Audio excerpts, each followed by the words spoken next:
चला Ekadashi special, Ashadhi Ekadashi special आज आपला तुम्हाला दुपारी सांगितलं आज काय बेत करायचं आहे.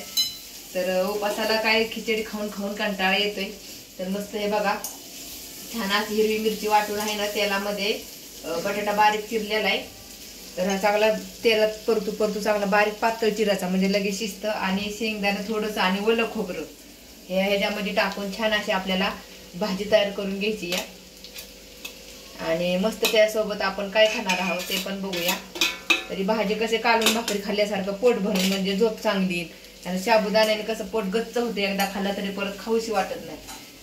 तर छान असं तेलामध्ये परतून बटाटा आणि तेल हे हिरवी मिरची असं वाटून घेतले आणि मीठ टाकले चवीनुसार. तर ह्याला थोडंसं आता ओलसर करायचं म्हणजे थोडासा पाण्याचा शितोडा टाकायचा म्हणजे अशी चटणी अशी भाजीसारखी ओलसर होईल.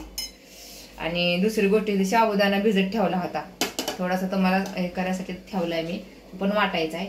तर असा छान मऊसूद साबुदाणा भिजलाय आणि भगर पण भिजत ठेवली होती.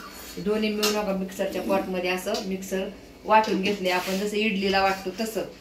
आणि बेटर असं तयार केले मस्तपैकी डोश्यासारखं. ते पहा याच्यामध्ये आता चवीनुसार मीठ टाकायचं.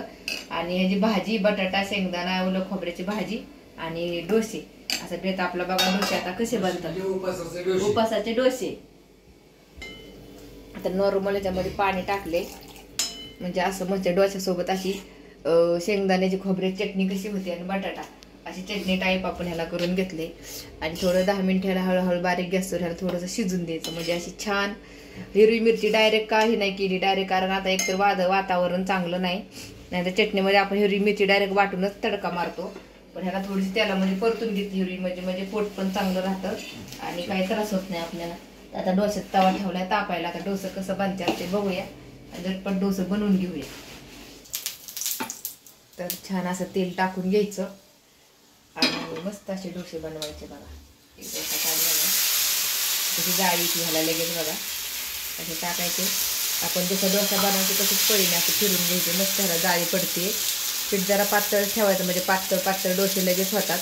आता जाड पीठ झालं की मग परतायला कधी साबुदाणा असतो ना त्याच्यामुळे लवकर असं होत नाही, ब्राऊन कलर येत नाही. तर कशी जाळी पडली डोश्याला बघा.